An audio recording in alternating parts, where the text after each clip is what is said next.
প্রায় ৩ ঘণ্টা পর ঢাকা টাঙ্গাইল মহাসড়কের গাজীপুরের কোনাবাড়ি থেকে অবরোধ তুলে নিয়েছেন এম নিটওয়্যার লিমিটেড এবং মামুন নিটওয়্যার লিমিটেড কারখানা শ্রমিকরা। দুপুরে আইনশৃঙ্খলা বাহিনীর সদস্যরা এসে পরিস্থিতি নিয়ন্ত্রণে আনলে অবরোধ তুলে নেন তারা।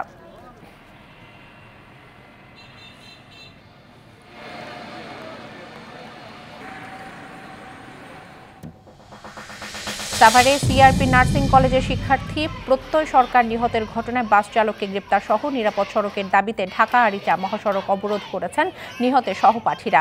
বেলা ১২টা থেকে সাভারের শিমুলতলায় সড়কে নামেন শিক্ষার্থীরা।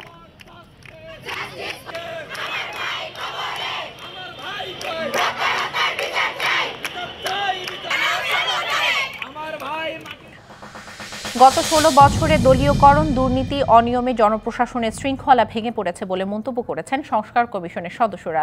দুপুরে চট্টগ্রামের সার্কিট হাউসে সংস্কার কমিশনের সাথে মতবিনিময় সভায় তারা এই কথা বলেন।